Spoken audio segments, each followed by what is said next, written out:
Hello, it's me, Gerald Reynolds, Portland, Oregon. Things have gotten really bad, I think. I'd like to really speak about religion, deity worship, and its use as a tool to control, indoctrinate, and destroy people's lives. Starts out as a very superstitious ancient desert dwellers trying to explain the way their world worked to them. You know, the science of harvest, the sun, how does it rise, the moon, and everything else. They want to know those things, just like anybody else does. We're curious.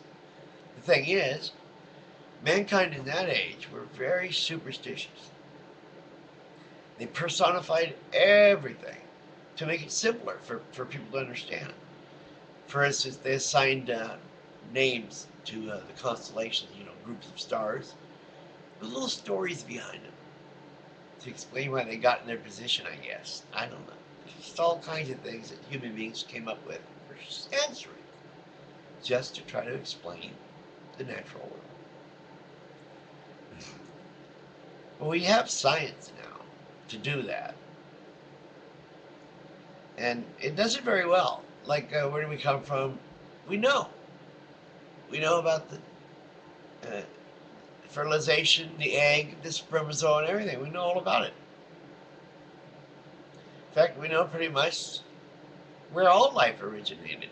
Not exactly, but we have some good theories that are viable, very interesting. Considering that you can take it when you take into effect that they found life on the inner walls of these super hot geothermal vents down at depths of the ocean, like the Marianas Trench or some of the deeper parts, 5, 6, or 10,000 feet, at pressures strong enough to crush a vessel like a submarine, as if it were a pop can or something. Very strong pressure, very hot. The only thing they have to feed on is bacteria that's produced, I guess, by the heat, 6, 7, 800 degrees, and toxic sulfurs and stuff coming out of them. They live right on the inside walls. Then there's other actually multicellular creatures, all of course, on the outsides of these same vents in the same depth. Shrimp, crab, all kinds of stuff. So as far as life being fragile and having to exist in this Cinderella zone around the sun or whatever, it's not necessarily true at all. They found cells from the permafrost, I guess, from the glacier. Not cells, I mean, well, yeah, cells. They found some water and stuff in a bubble in ice that's like 20 million years old. And when they thawed it and everything, they got to looking at it, the bacteria inside spontaneously regenerated, came back to life. Now, to explain that, one could go into the scientific explanation, but I don't know all of it, and I don't think they did either. Actually, I think they were very surprised. But that doesn't mean that there was some deity involved or anything like that, or that just because it's hard for me to explain it well that some deity did it. I'm just basically I'm trying to lay down the parameters of it, how life exists and how it can exist and how it wants to exist. Life itself must be kind of intelligent in a way to where it has this desire to thrive, and it designs many, many different forms to help it in that. And by design, one must assume that it's like self-aware. Well, maybe this then is your intelligent design. It's natural. It's life itself, not an outside entity. What do you think? Pretty interesting? Of course it is. The problem is, I want people to realize that the religions all out in the world are nothing but cults. And indoctrinating your children in your cult just because your preachers brainwashed you is almost child abuse. You're taking the child to sit or stand in front of some guy who's going to threaten them with bodily harm if they don't believe the way he believes. He's going to tell them, if you don't go to church on Sunday, you must be stoned to death. And if he doesn't tell them that, he's remissing his sermon, because that's what the Bible says. And all these things, I mean, come on, think about it. And then they want to, the circumcision, birth thing, a covenant with God.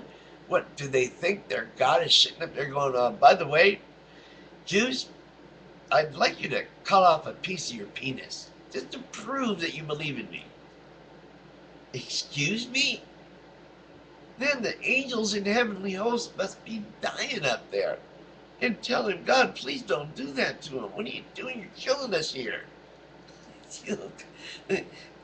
God goes, wait, I'm not done yet.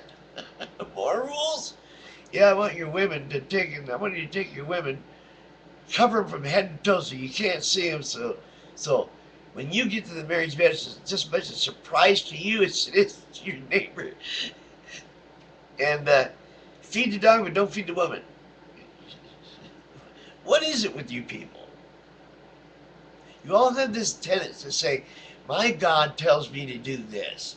How in the fuck do you know? You want to bring it into our schools? You want to sue a teacher because a teacher rightfully tells you that creationism in your religion is superstitious nonsense? Where was the separation in Church and State Association then? The ACLU. Where was the American Atheists United? Where were they? Helped this teacher, Mr. Corbett, down in California. He got sued for calling creationism superstitious nonsense. I don't get it. Well, I'm going to sign off. I've said what I have to say. That was my piece of the rock, my 2 cents. There's more. I have more on my mind. I mean, come on. They're trying to carve "In God We Trust" into the new visitor center at the Capitol. No, we don't. Let's get back to E Pluribus Unum. Stop with all the insidious, evil, religious, exclusionary pandering to the ignorance of fools. Stop accommodating and appeasing. We don't have to respect anybody's religion.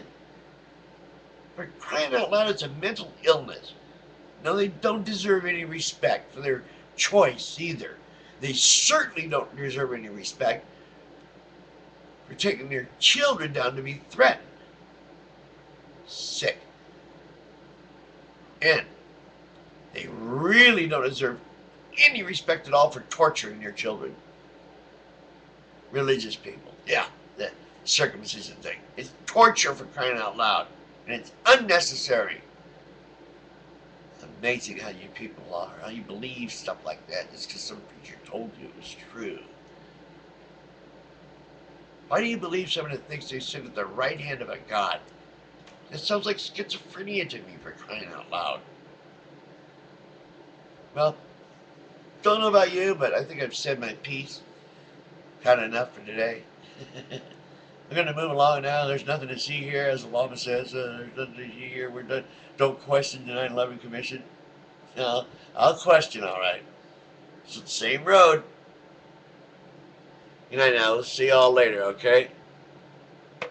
We're signing off from Portland, Oregon. Gerald Reynolds. Good night.